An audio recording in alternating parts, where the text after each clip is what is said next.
हमारी पार्टी ने आगे बढ़ चलकर सबसे पहले आंगनबाड़ी बहनों का उनको आंदोलन का समर्थन किया।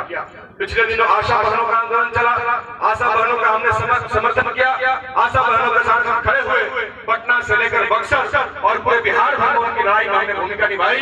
बिहार सरकार से वार्ता हमने किया और उसके बाद आशा बहनों का मानदेय बढ़ाने का फैसला बिहार की सरकार ने किया। हम उम्मीद करेंगे कि आने वाले दिनों में चाहे वो ग्राम कर्मचारी के सचिव हो, चाहे हमारी आंगनबाड़ी बहनें हो, चाहे हमारी आशा कार्यकर्ता बहनें हो, सबके अधिकारों की लड़ाई भाकपा माले मजबूती के साथ लड़ेगी। और हम ये उम्मीद करेंगे कि अगर हम लड़ेंगे तो निश्चित तौर पर हमें इन तमाम लड़ाइयों में जीत हासिल होगी। हम गरीबों की जिंदगी, उनके मान और सम्मान, उनकी प्रतिष्ठा की लड़ाई शुरू से लड़ते आ रहे हैं। भाकपा माले और मजदूर सभा इसीलिए जाना जाता है कि हम लोगों ने चाहे कुछ भी हो जाए, गरीबों की जिंदगी और उनके मान सम्मान से भाकपा माले ने कभी भी समझौता नहीं किया।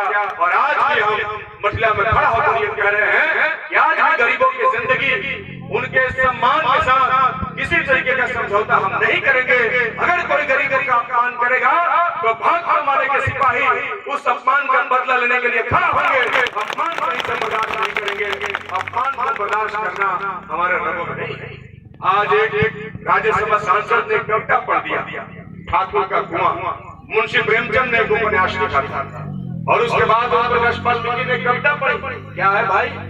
वो कविता सच्चाई है, इस समाज की यथार्थ है, उसी के खिलाफ लड़ाई हो रही है। गरीबों का अधिकार कहा था, गरीब अपने अधिकार के लिए लड़ रहे, आज भी तो लड़ रहे हैं। आज भी तो सरकार अंबानी अडानियों को सारा संपत्ति सब कुछ देने पर तुली हुई है।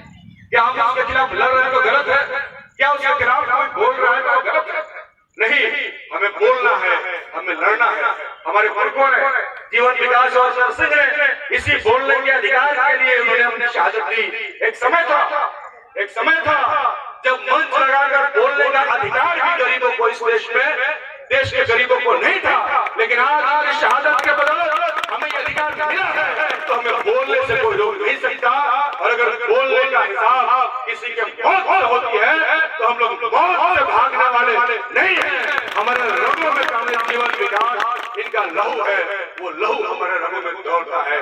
हम संकल्पबद्ध हैं प्यार और गरीबों के विकास के लिए, उनके बेहतर जिंदगी के लिए।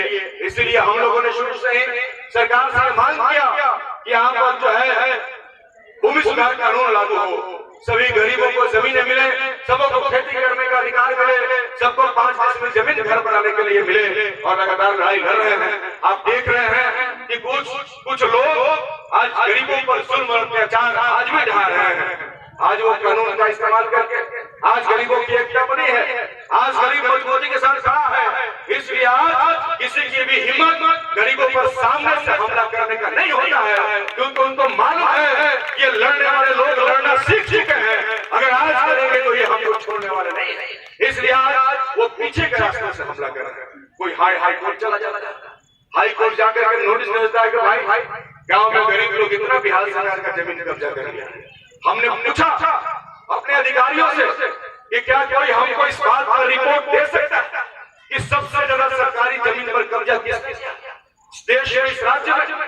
दीनदयाल कमीशन की रिपोर्ट है, ये कई 1,00,000 एकड़ जमीन गैर मजरूआ सेलिंग से फाजिल जमीन। इसी डुमरांव में सैकड़ों एकड़ जमीन सेलिंग से फाजिल है। इस पर विधानसभा में हमने क्वेश्चन किया, लेकिन आज तक कोई भी अधिकारी उन जमीनों को मुक्त करा करके गरीबों में बांटने का काम नहीं किया। भाकपा माले की लड़ाई है।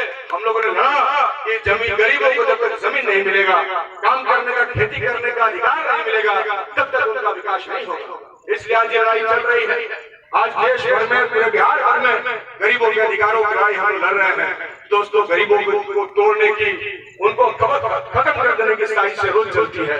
रोज जात पात में बांट करके आपके साथ कई तरह का साजिश करने का कोशिश किया जा रहा है। हम यही कहेंगे कि 24 का चुनाव हमारे सामने है। इस बार इंडिया बनाम एनडीए की लड़ाई है। इंडिया का पार्टी भाकपा माले भी है, इसलिए हमें टूटना नहीं है। वो धर्म के नाम पर, जात के नाम पर, राम मंदिर के नाम पर तरह तरह का तमाशा कर रहे हैं और आपको ठगने की कोशिश कर रहे हैं। उनके ठग बुद्धि और ठग विद्या का शिकार नहीं होना है। हमें अपने मुद्दे पे अड़े रहना है, हमें अपनी लड़ाई को आगे बढ़ाना है। और 24 में किसी भी तरीके से बक्सर बक्सर से और दिल्ली से मोदी के शासन को खत्म करने के लिए हर एक मजदूर को लाल झंडा लेकर खड़ा हो जाना है। इन्हीं बात से उम्मीद और भरोसे के साथ कि खेत मजदूर सभा का कारवां यूं ही आगे बढ़ता जाएगा। बक्सर ही नहीं बल्कि पूरे बिहार भर में ऐसे लाल परचम फहराते रहेंगे। गरीबों के मान सम्मान, उनके जिंदगी, उनके अधिकारों का हम लड़ते रहेंगे। इसी बात के साथ मैं अपनी बात को समाप्त करता हूँ। इनकलाब जिंदाबाद, भाजपा वाले जिंदाबाद।